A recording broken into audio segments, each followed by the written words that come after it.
Yeah, good afternoon. Na me kasa fa asɔfofoɔ a aba Ghana, adiifoɔ a ɔmo aba Ghana. Hwɛ me kyerɛ mo adeɛ simple bi. Obi nim ɛbɛgyina Ghana sɛ ɔno ɔtin soma Yesu Kristo a Nyankopɔn soma ne ba de baeɛ no. Ɔno obi nim sɛ ɔwɔ tumi sene Yesu Kristo no. Na nipa dasani di obi nim akyi. Oduru mmerɛ bi obi ne ntima bi kura soa cement. Na Ghana President Fogo no ɔmo hwɛ saa nkwasi asɛm no so. Kwaku ɔbɔfoɔ baa ɛbɛyɛ bi. Ɔpamboɔ wadu kɔ mɔpa nom nyina bɛba sɛ ɔmo no yɛ Nyankopɔn no. Ɛnɛ aduru adom kyedua Steven adom kyedua so. Monhwɛ papa yi nneɛma bi a ɔyɛ no man Ghana. Ba ɔnam sɛ sika a okura no. Ghanafoɔ adeɛ a mahunu ne sɛ wowɔ sika ana wɔyɛ adeɛ nipa 10 kura di wakyi a ɔmo a mo aka nyinaa no ehunu bi ntime ntena sɛ ndwene ɛna sumia so ndwene ehunu sɛ adeɛ yɛ nipa yɛ oyɛ nti ɔsando ɛwɔ abrabom a na metaa ka sɛ menhunu sɛ heaven wɔ soro a bibini bi ani hɔ a ɔbɛkɔ bi kɔ nyame a ɔbɔɔyɛ no wo ba abrokyɛ no hwɛ sene Nyankopɔn osi ma abrɔfo nyansa na abrɔfo de ɔmo ne bi ɔyɛ adwuma na Africa dansare kura yɛ ntime nyɛ na sɛ wo bɛka kyerɛ me sɛ wo Nyankopɔn no ɛwɔ wo hɔ sɛ bi amfa wo so a ɔntimi nkɔ heaven a na common sense na ekita yɛ ne deɛ Peter nom Sakio nom saa nkrofo na ɔmo ne Yesu Kristo kura nante mmra atwa mu no bi antima mmie na no anka sɛ ɔne Yesu Kristo pɛ bi antima mmie na no po anka sɛ wobetim wamfa no so a wɔnkɔ heaven na yɛ nipa tuntuma bɔne ahyɛ yɛ ma wo sɔre a wogina TV station etwa uyanko sofo mo akontokwa mo ncheck Ghana for mo adwini te se koko ahabane osi so yɛ from kakra bi na ahye sare mo ze Ghana nipa no mo adwini te me nsoro ne meka wa hunu Nyankopɔn nasɛm no Nyankopɔn asɛm no nka ɔse yɛ no dɔyɛ ho de ntima saa sofofoɔ na ho ɔmo ani nhia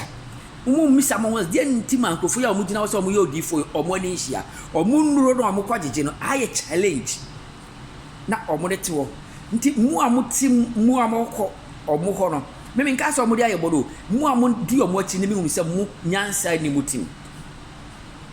sɛ nyansa wo tim a wo bɛda adwene ahunu sɛ ɛnɛ ade a nipa wo yɛ anyɛ saa ne bible no kura wo kura yɛ no ɔtwerɛ sɛ bi bɛsena ba asase we so abɛka sɛ unam so wonko heaven ye yeni sɛ Yesu Kristo yɛ obɛtena ba de ma yɛ obatu na aba bebu yaten meboa na nti saa nipa no no ka sɛ wonane so obɛkɔ wonko heaven no ɔno no ɔba bebu ɔbɛsɛ wiase ana sɛ sɛ ne ɛteɛ ma me papa aya moma mo ani na hɔ na nyame bɔ no ma wunyansa ɛnɛ saa nipa obɛgina wodi ne nyansa agigi musika ɔno de atoto ka asase afia kɛseɛ owu a ne mma abenya baabi atena wodi yi na mo a mudi na kyine mo da so tihiam na mo de blame on my Ghana government for say government wenye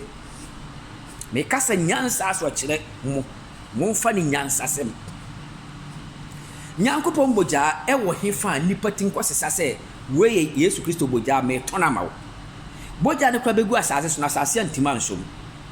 according to Bible no kura mo o se asase antima som asase papa ye sunka bibi share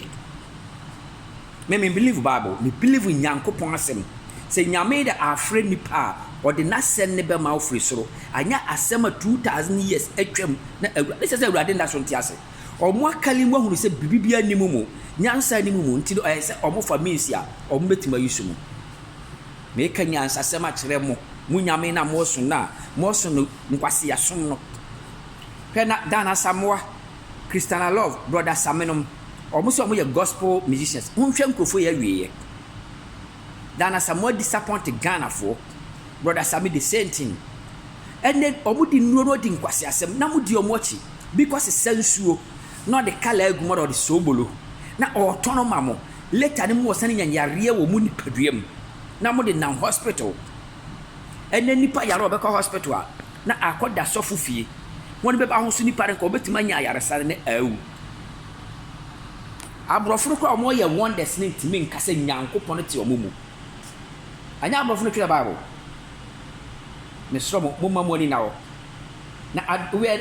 when the nyame spirit wo mu nkosra wo so na betuma ka se bia di me atem ni bi okon mema police ni akɔkye no. Who said that thing about you? Me bi samo mo passes ya me gina ye me bone na ye me mbone na se me bufu wo me mu a mema police ni abekyi wa wo be ka kire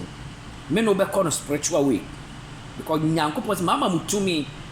se mo kasa kire me po a me po no betutu akogopum asofofo hu se Paul hu te se be Paul ne Sakio or kontokwa mu se Paul sa tuma Paul baaye no mu te se one Paul kokon ye se mini ndi Canada Peter koka se mini ni Yesu Kristo nante nti Paul waba no ye ni hia ad Ghana nti ye mu ana se ye mpreko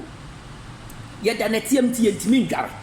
ye nyansa ntimi nya adwuma Ghana politics na asa sorry sem no ama Ghana ekolase na sto ye di akire maame papa mo mamone nti na nipa na ojoku mu no onu obewu bi kwa onwu obeyare nya na temuo that time why late uhunu ya nka na akachi wose wo sufre ni hia dem obejo so biara ni wa be pompaye serious efunwa kumam na nyankopon ntie mo ne and now so la wunya sika ntua wo ba school fees na odi okose mane no na odi sika na okura wo no odi akoma sofo bi na ono de atoka na odem na obegina mo ni ma na akeka na kwase asem na akunkoro bi kan se che no de me ise police ne betima di masem na afi honhon na wo so ntimi nyame no fro no ntimi nkoma wo sa tema rodi nyankopon ma David ba fia na Goliath yo ya nyamara asem no bi ani siye David the police ne kwachi Goliath David or the asrafo bi kwachi Goliath. What a stupid people. Mama money now. Me de biara so